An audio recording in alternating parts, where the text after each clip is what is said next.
Hello everyone. Today is a quick video. I am going to give a little primer on one of the readings you are supposed to do for class, for 110 class. The reading is actually watching a video. It's not a reading at all. It's watching this video to understand the key ideas of Spivak's essay, Can the Subaltern Speak? Now, this is an essay that was written by this author, right? And so the reading that is not a reading is watching a video that you have to do is this scholar who works on these things. She is going to be explaining what the essay is about and the main points of it. The essay itself is extremely difficult to read. It is very dense, very thick. It's not something that we can take on. It's not something that even I want to take on, much less be teaching at to all of you. But the message in there is very resonant, and she does a very good job in this video. It's actually two videos. The first one is 13 minutes. The second one is 4 minutes. I think it's just sort of the end cutoff. So it's 19 minutes, not even. It's like 19 minutes for the whole thing. So that is what you are actually doing. But in order to get a primer for what this means, what is this essay even about? Who's this person? Like a orientation, we're going to do a little Wikipedia hole. So this essay, so who is Gayatri Chakravarti Spivak? So Gayatri Chakravarti Spivak was born in 1942. They're an Indian scholar, literary theorist, and feminist critic. She's a university professor at Columbia University and a founding member of the establishment's Institute for Comparative Literature and Society. They're considered one of the most influential post-colonial intellectuals and best known for the essay that we are looking at, the ideas from that essay, Can the Subaltern Speak? All right, what is postcolonialism? Let's look at that. So if we open that over here, postcolonialism, here's a definition, is the critical academic study of the cultural legacy of colonialism and imperialism, focusing on the human consequences of the control and exploitation of colonized people and their lands. Now let's get into this definition, one sentence. Postcolonial is a critical study. What is critical study? We've been thinking about critical thinking, right? So what is critical theory? We don't even have to open a new page. It says so right here. Critical theory is an approach to social philosophy that focuses on reflective assessment and critique of society and culture in order to reveal and challenge power structures. Reveal and challenge, right? Those words will sound familiar. The reveal part, at least, it's very much a part of what critical thinking is about. You've all been practicing. What does it reveal about society to interrogate certain things? You guys have already been doing critical theory. You've done aspects of this in the presentations you've done, in the homework you've done. So you already sort of know what it is, but let's read the definition one more time. A critical theory is any approach, right? So it's more of a category to social philosophy. Social philosophy is just how do thoughts and thinking and ideas take shape in actual society, like everyday life, right? So is an approach to looking at how the world works with people in it that focuses on reflective assessment. Reflective assessment, you are assessing, you are looking for something, you are looking to interrogate something, to find something, to reveal something. A reflective, right? So reflection, you're looking at society itself as a part of society because you can't get away from that. You are a part of society, and so you have to think about that as you look at society. So critical theory is an approach to the philosophy of society that focuses, right? This is how it does its thing, on reflective assessment, looking inwards at society, and critique of society and culture in order to reveal and challenge power structures. So that's what it is, critical theory. You're looking to reveal and challenge power structures through reflective assessment. You don't have to say self, but the reflective assessment of society. So postcolonialism is the critical. We just understood what that is. It means you're analyzing things. You're analyzing society itself in order to reveal and challenge power. Postcolonialism is a critical academic study of, so what is it exactly you are looking to challenge? What is the power you're looking to challenge? What are the structures that you're looking to interrogate? The cultural legacy of colonialism and imperialism. We could actually just end the definition here. Postcolonialism is a critical academic study of the cultural legacy, everything that came after and because of colonialism and imperialism. What are colonialism and imperialism? Colonialism, we have here. Colonialism is the practice, is a practice or policy of control by one people or power over other people or areas. There it is. Colonialism is the practice or policy of control by one people or power over other people or areas. So one people over here controlling or having power over people they are separated from. Colonialism.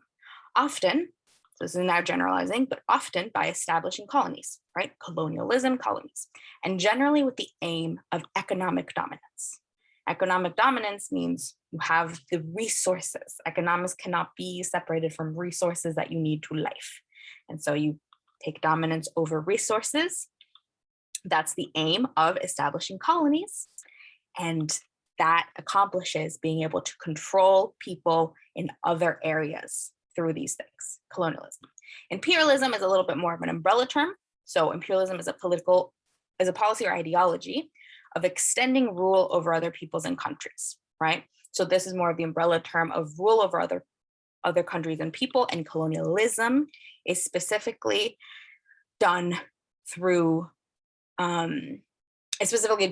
something like colonies or other forms of economic dominance that mirror those things, right? So this is more of an umbrella term, so we'll leave that aside, right?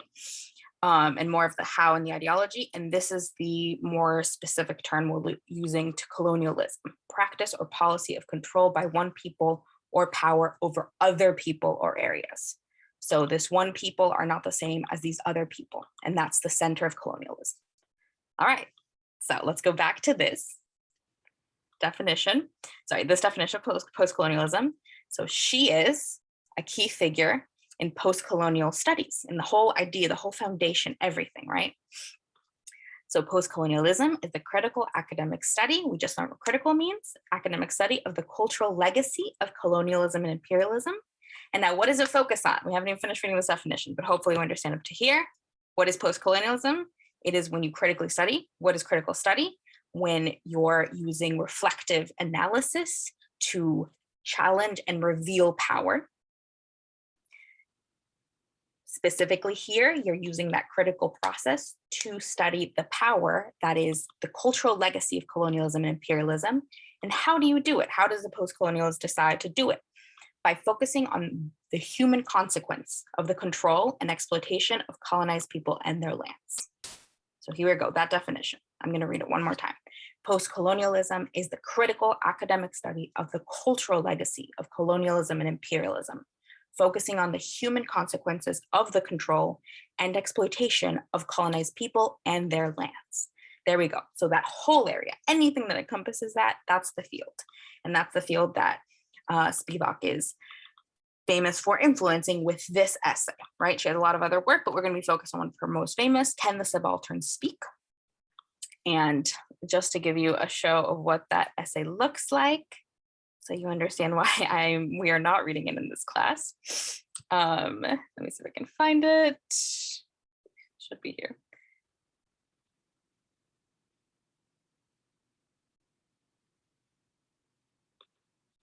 Dang, I just had it too, and I lost it.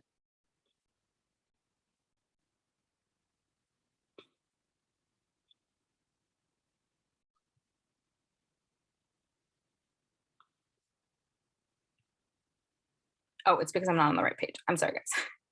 Okay, so we read this is who she is. She is a foundational term, and this is the ideas that we're looking up come from this super, super foundational, famous, important essay. And I wanted to show you the actual essay paper chapter. This is it. It is, oh, this is just the beginning. This is not the whole thing. Hold on. Ugh. 1 second.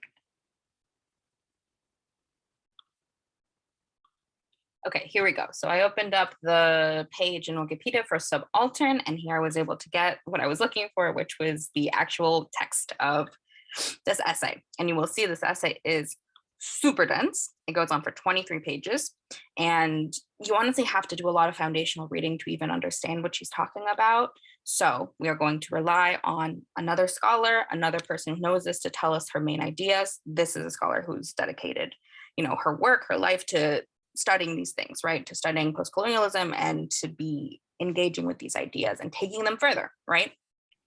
She's using this text as a lens in her work, just like we'll be using other texts as lenses in ours. So also pay attention to how she represents arguments that aren't her own, but that she understands and she's in a dialogue with, okay? So that's what you'll watch.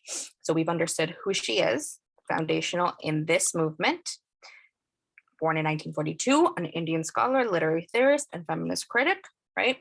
What is the field she's in? Postcolonialism. What is postcolonialism? We've understood that is the critical academic study of the cultural legacy of colonialism and imperialism. So how did colonialism and imperialism fuck everyone's shit up? That is the study, and they're doing it through critical analysis, right? We do critical reading. This is critical theory, same basic principle, right? Basic building blocks. And it's focusing on the human consequences, right, of the control and exploitation of colonized peoples and their land. And if we read just a little bit more of this definition from Wikipedia, more specifically, it is a critical theory analysis of history, culture, literature, and discourse of usually European imperial power. So how do you do it? How are you actually engaging in critical study? By focusing on the human consequences. And more specifically, you're actually analyzing culture, history, literature, and discourse of imperial power. Now, what is the theory itself, right? Can the subaltern speak? That's the question. That's the title of the essay. So at this point, pause this video and listen to this essay. Okay. So I'm going to assume now we have all gotten to the end of this, and we've also watched the second bit of this. The role of the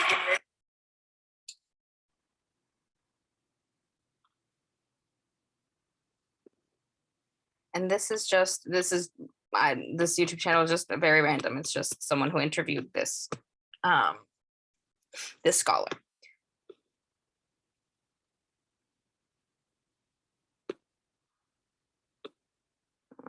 To read all of this. Okay, so here we go. And this is the second part, right? I think it just got cut off because this is just part number 2, right? People with ADHD. I always get the same commercial. Maybe because I have ADHD. This is just sort of the end of the talk. So hopefully you've also watched this one. Make sure you did if you haven't. But she just finished saying what she's saying. So we've read all that. This is the essay itself, as you can see, very dense. Hopefully the summarized points from her video from Dr. Sebastian helped with that. Now let's look at this term subaltern. So she uses it in there, but I want it to be very clear what it means. So let's read the definition. All right. In postcolonial studies, we've already defined what that is. And in critical theory, also related, the term subaltern designates and identifies the colonial populations who are socially, politically, and geographically excluded from the hierarchy of power of an imperial colony and from the metropolitan homeland of an empire. So it is people, it is colonial populations, and like she said, heterogeneous. So it's not like one, it is many. It is anyone who falls under the term a colonial population who are excluded from power, right? So those who are completely excluded from power. Not those who don't have ruling. It doesn't mean they're not of the ruling class. It means they are outside of the structures of power. Socially, right? So they have no social influence.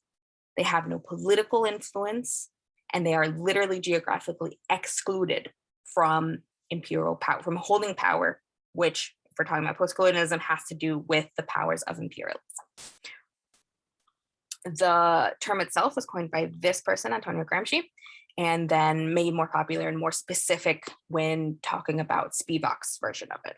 If we look at this term, I want to read this part just so we sort of get clear what it isn't, right? So in postcolonial theory, the term subaltern describes the lower social classes and the other social groups displaced to the margins of society.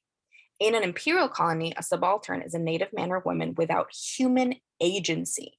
That means they do not have the capacity to act in the given environment as people, right? As defined by his or her social status. Nonetheless, the feminist scholar Gayarti Chakravarti Spivak cautioned against an overbroad application of the term subaltern, right? So she's saying subaltern, her quote, is not just a classy word for oppressed. Oppressed has a meaning, and it is not the same as subaltern. Although the subaltern are also oppressed, not everyone who's oppressed is subaltern. Those are not equivalent. For the other, for someone who's not getting a piece of the pie, it's not just a word for that. In post-colonial terms, everything that has limited or no access to the cultural imperialism is subaltern, a space of difference. Now, who would say that that's just oppressed? The working class, for example, is oppressed, but it's not subaltern because they do engage. They are at sites of power. They have contact with it. It doesn't mean they have all the power, but it means they're included in the power structure, even if they're oppressed and at the bottom. So she's saying subaltern is different than that. It's not subaltern. Many people want to claim the condition of subalternity. They are the least interesting and most dangerous. I mean, just by being discriminated against minority on a university campus, they don't need the word subaltern. They should see that what the mechanics of discrimination are. They're within the hegemonic discourse. That means like ability, right? Like you can engage in power, you can go to negotiations, you can hold a protest, you can do this, you can do that. The subaltern can't do those things. Wanting a piece of the pie and not being allowed. So let them speak, use the hegemonic discourse. So they are included in main discourse, right? And part of that, if we're thinking in our terms, has to do with language, right? If you can speak in a language that the oppressor, that the hegemonic power sources, right? Maybe they are also oppressed, but it's these power sources. If you can speak in their language, you are already not subaltern because you are in dialoguing with them. You might be oppressed, you might be at the bottom, you might be very oppressed, but you're not subaltern because you still have some sort of access to some part of that power. You can engage with it. So these people should not call themselves subaltern. It doesn't just mean oppressed, right? So let's be clear about that because it's hard to understand. There is a bit by Bell Hooks in which she engages with the idea of the other that is essential to the idea of the subaltern. And I want to read this part too. Okay. The historian Fernando Coronel said that his goal as an investigator must be to listen to the subaltern subjects and to hear what I hear and to engage them and interact with their voices. We cannot ascend to a position of dominance over the voice, subjugating its words and meanings we desire to attribute to them. That is simply another form of discrimination. The power to narrate someone's story is a heavy task, and we must be cautious and aware of other complications involved. Just like Dr. Sebastian was saying, right? You have to watch yourself as an investigator.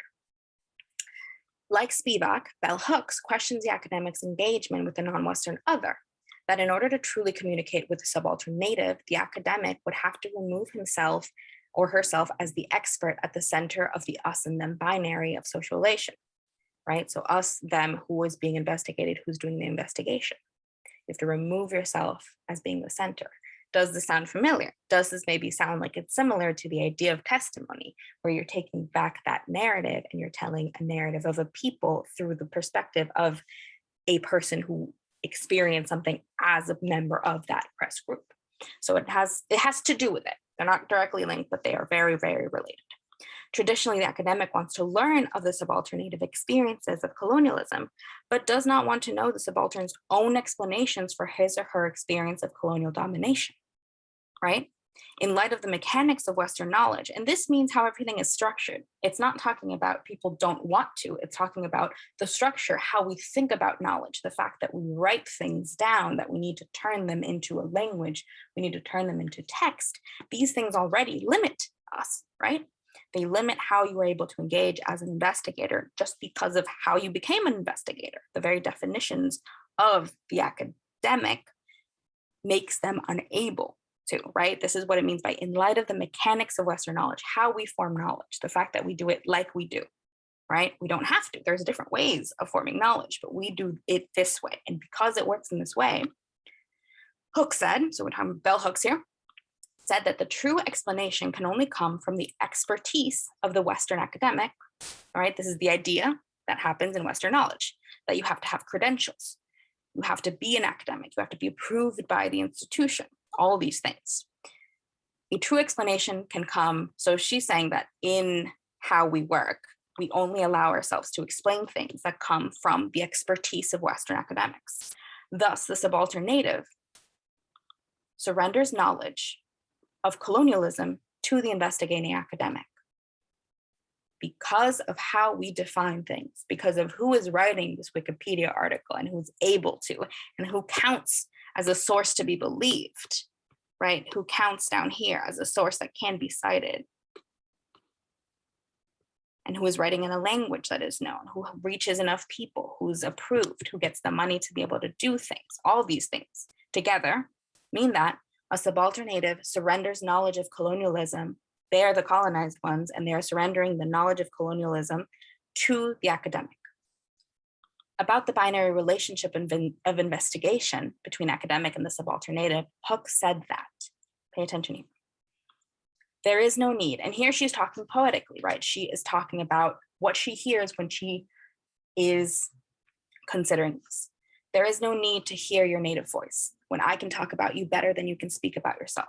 No need to hear your voice, only tell me about your pain. I want to know your story, and then I will tell it back to you in a new way. Tell it back to you in such a way that it becomes mine, that it has become mine, my own. Rewriting you, I write myself in you. I am still authority. I am still the colonizer, the speaking subject, and you are now at the center of my talk. So this is a critique of how it works. As a means of deconstructing a great history of society, the story of the subaltern native is a revealing examination, right? Revealing, that's part of its purpose, of the experience of colonialism from the perspective of the subaltern man or woman. Or not, neither, I guess, as well. Just the subaltern person. The most powerless people living within the socioeconomic confines of imperialism, therefore, the academic, so this is saying this is who the subaltern are, the most powerless people. Therefore, the academic investigator of postcolonialism must not assume cultural superiority when studying the voices of subaltern natives. So I hope reading this bit, it's clear how it connects to the idea of testimonial as a genre. All right, that was a lot. Let's go back through our definitions. So this is an interview with a scholar of Spivak who studies Spivak and postcolonial theory and all of these things. And in her point, she's explaining what Spivak means by subaltern as a term and what she's trying to say in the essay when she asks the question, can the subaltern speak, right? One of the main things she says here, you just watched it, is that that's often misunderstood as wanting a yes or no answer, but that's not true, right? It's more about the question. This is who came up with that theory. This is the context you need to understand this theory, what postcolonialism is, right? In order to understand what postcolonialism is, you have to understand what colonialism is, right? What it has to do with imperialism, what critical theory is, right? You've understood that. Reread this if you need to. And how it goes about doing that is to focus on the human consequences and analyze history, culture, literature, and discourse of imperial power. The subaltern, a term originally coined by this guy, but definitely made much more relevant by this theorist, right? Talks about who is a subaltern, what does it tell us about how we create knowledge, that the way that we create knowledge requires the investigator to take control of a narrative that isn't theirs. This is the original essay. If you guys can get to a level where you can understand this essay, you can talk about postcolonialism with almost anyone, but it is hard. So if anyone's interested in that, you can hit me up. If not, it's okay. We don't need to understand the whole thing as long as we understand the ideas here. Critical theory, we already went over this, what it has to do. It is a kind of critical theory, right? So postcolonialism is a specific brand of critical theory. We understood what colonialism was. And then this is the essay where this quote from bell hooks comes from. And I do want to read it now. I would say take a break if you feel a little overwhelmed, especially if you did watch this right in the middle of this. But I'm going to read this out loud.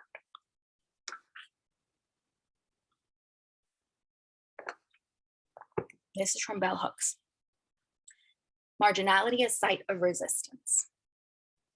4 years ago, in the preface to Feminist Theory from Margin to Sender, I expressed these thoughts of marginality. So she's quoting her own work. And let us look at who she is before we actually read her text. Bell Hooks, that's a pen name, is an American author, professor, feminist, and social activist. The focus of Hook's writing has been the intersectionality of race, capitalism, and gender, and what she describes as their ability to produce and perpetuate systems of oppression and class domination. All right. That's what she is. You can read a little bit more, but that's basically her context, right? So she's engaging with this Indian scholar, or this idea that comes from an Indian scholar, as an American feminist social activist who studies the intersectionality of race, capitalism, and gender, and how that creates and perpetuates oppression and class domination. All right, so let's read it. So she's quoting herself here, and then she's going to go on to add to those thoughts, but let's read the thoughts first. To be in the margin is to be part of the whole, but outside the main body. As Black Americans living in a small Kentucky town, the railroad tracks were a daily reminder of our marginality. Across those tracks were paved streets, stores we could not enter, restaurants we could not eat in, and people we could not look directly in the face. Across those tracks was a world we could work in as maids, as janitors, as prostitutes, as long as it was in the service capacity. We could enter that world, but we could not live there. We always had to return to the margin, to cross the tracks, to shacks and abandoned houses on the edge of town. There were laws to ensure our return. To not return was to risk being punished. Living as we did on the edge, we developed a particular way of seeing reality. We looked both from the outside in and from the inside out. We focused our attention on the center as well as on the margin. We understood both. This mode of seeing reminded us of the existence of a whole universe, a main body made up of both margin and center. Our survival depended on an ongoing public awareness of the separation between margin and center, and an ongoing private acknowledgement that we were necessary, vital part of a whole. The sense of wholeness impressed upon our consciousness by the structure of our daily lives provided us an oppositional worldview, a mode of seeing unknown to most of our oppressors that sustained us, aided us in our struggle to transcend poverty and despair, strengthened our sense of self and our solidarity. Though incomplete, I was working in these statements to identify marginality. So she quoted her own work from before, and now she's adding to it. Though incomplete, I was working in these statements to identify marginality as much more than a site of deprivation. In fact, I was saying just the opposite, that it is also a site of radical possibility, a space of resistance. It was this marginality that I was naming as a central location for the production of a counter-hegemonic discourse that is not just found in words, but in habits and being the way one lives. I think I should define the term hegemonic discourse. It's actually not that complicated a term, but it is specific, right? So cultural hegemony, we see this man again, is an idea that comes from Marxist philosophy, but is used in general, is the domination of culturally diverse society by the ruling class, right? So it's saying that there is a ruling idea, ruling theory, there is a big sort of power structure that dominates a culturally diverse society, right? So in this class, we're very culturally diverse. We've talked about it, we've mentioned it, we sort of introduced each other, and yet we're speaking English. We're speaking the specific kind of English. We're at this institution, right? So we are participating in the cultural hegemony. It's not just a bad thing. It describes a phenomena, right? It describes a phenomena of there is a ruling dominating class. And dominating is a specific term, right? It means that it has the most power. Period. We don't say how or why or good or bad, just it has the power, and the culture that it creates is the cultural hegemony. So she's saying over here, let me actually finish reading the description. In Marxist philosophy, cultural hegemony is the domination of a culturally diverse society by the ruling class, which manipulates the culture of that society, beliefs, explanations, perceptions, values, and morals, so that the imposed ruling class worldview becomes the accepted cultural norm, the universally valid dominant ideology, which justifies, which is the reason we do and we allow to be done, social and political and economic status quo as natural and inevitable. So you see how this, right, if you justify the way things are as being the way they're supposed to be, how critical thinking and critical theory challenges that. It says, well, no, it doesn't have to be this way. We can reflect, we can think about why we do the things we do. And in this way, especially if we're using a specific lens, a purpose, a thing we're looking at, we can reveal power and challenge the status quo, right? How do we challenge power? By revealing where it comes from, how it's constructed, and the fact that it's not natural and inevitable. This definition goes on. Perpetual and beneficial for every ruling social class, rather than as artificial social contracts that benefit only the ruling class.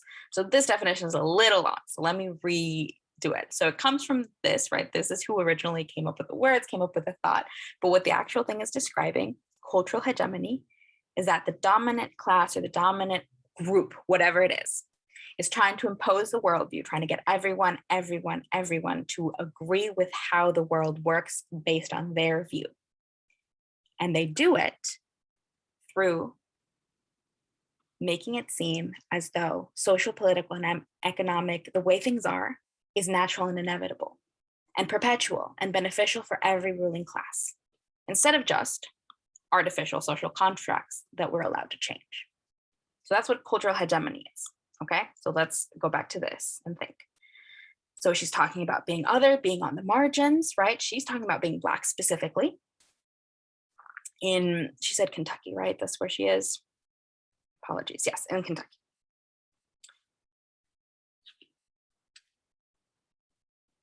Let me start from the beginning. I think now we understand what hegemonic discourse, so she's going against the overwhelming, the mainstream, the oppressive, the ruling ideas.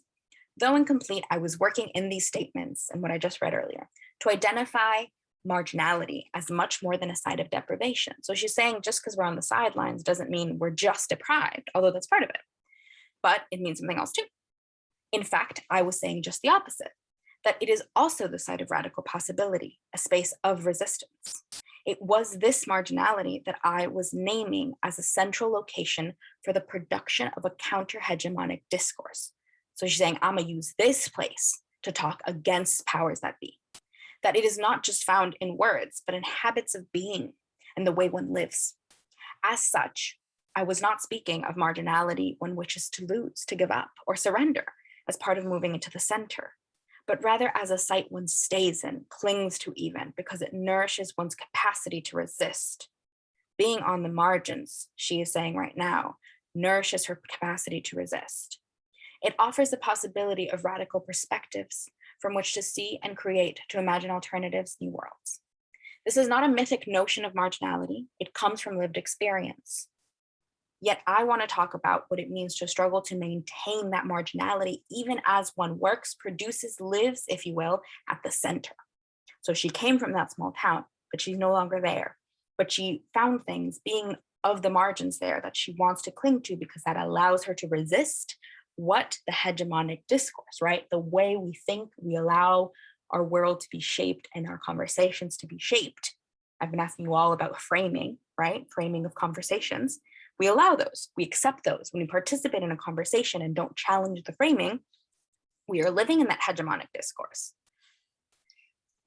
She says, I no longer live in that segregated world across the tracks. Central to life in that world was the ongoing awareness of the necessity of opposition.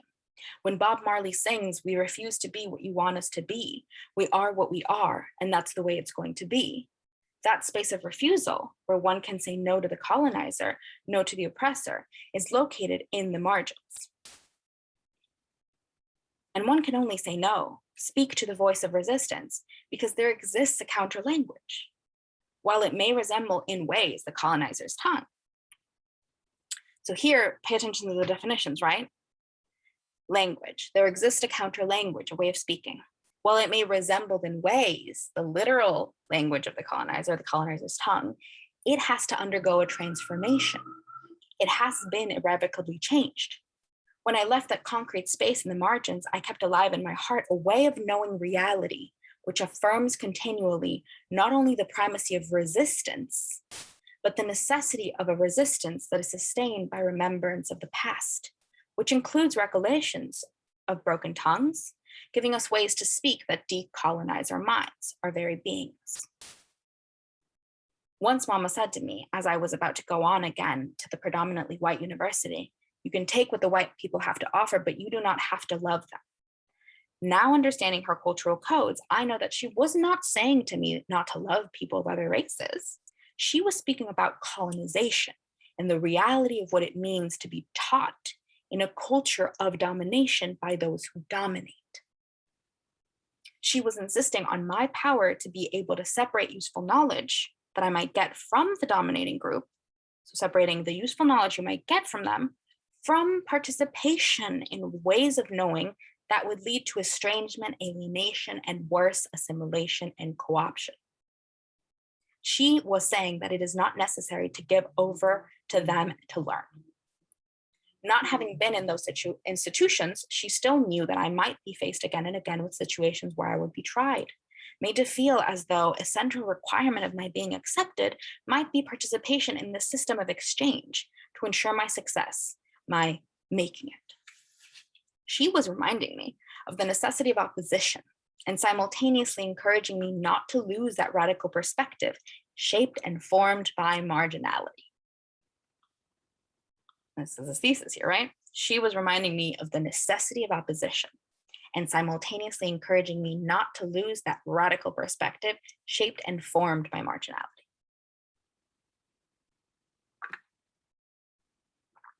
Understanding marginality as a position and place of resistance is crucial for oppressed, exploited, colonized people. If we only view the margin as sign, marking the condition of our pain and deprivation, then a certain hopelessness and despair, a deep nihilism penetrates. A deep nihilism. What is nihilism? Here we go. Nihilism is a philosophy or family of views within philosophy that rejects general or fundamental aspects of human existence, such as objective truth, knowledge, morality, values, or meaning.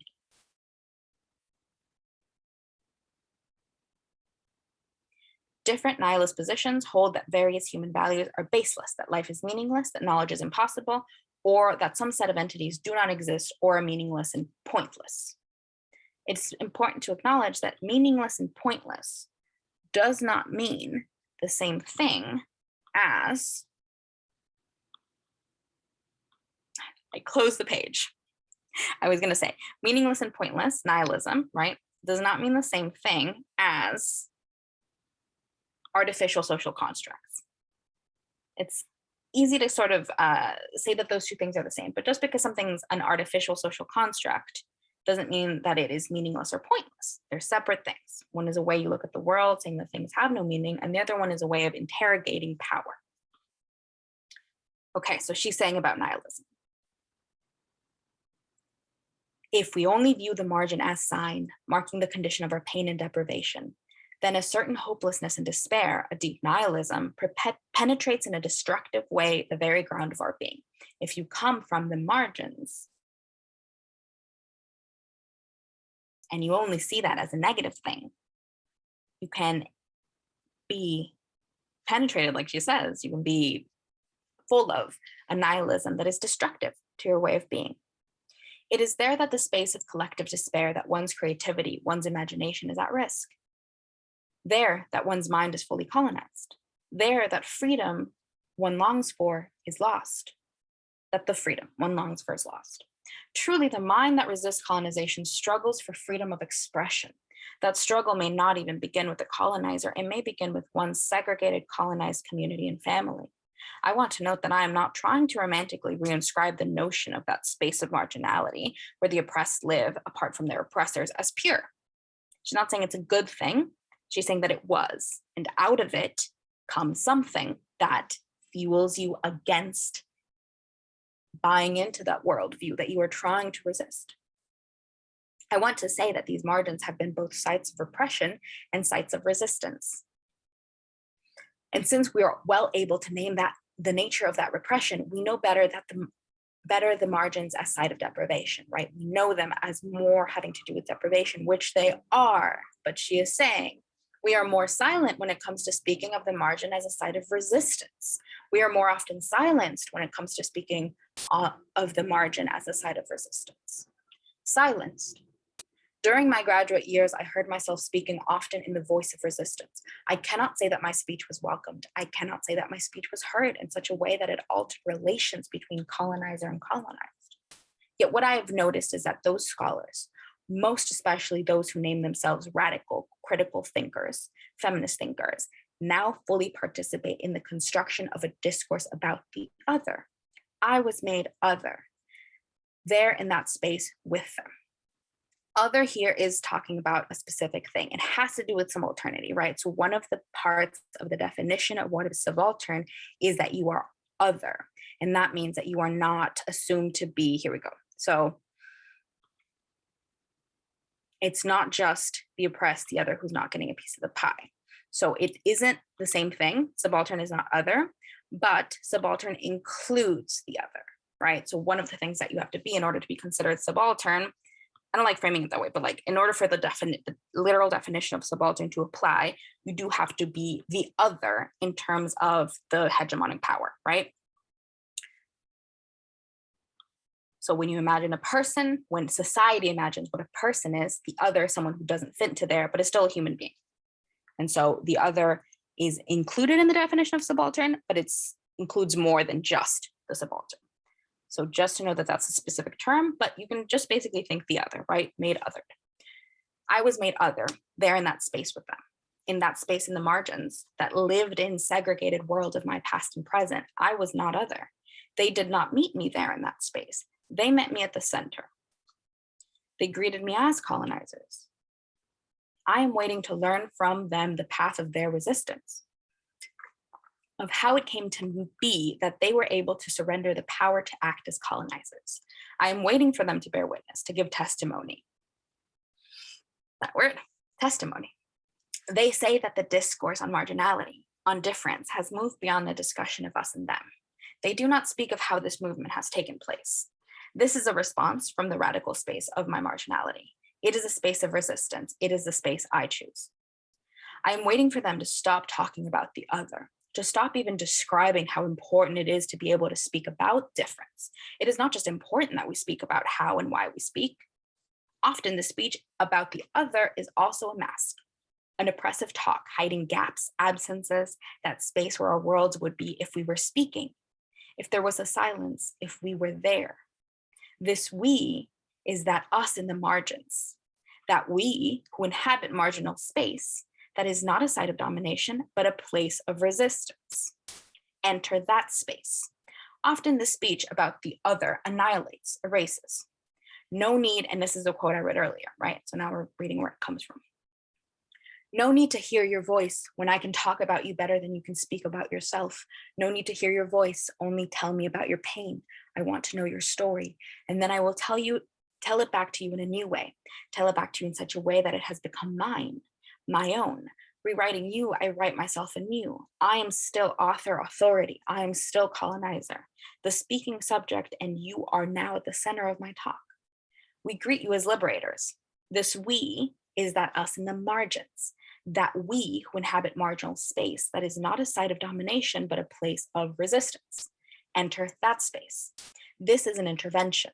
I am writing to you. I am speaking from a place in the margins where I am different, where I see things differently.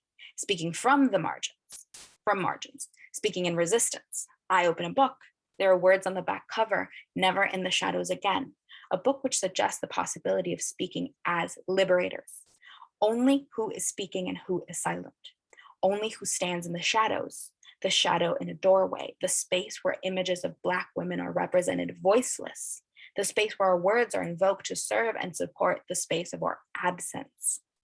Only small echoes of protest. We are rewritten, we are other, we are that margin, the margin.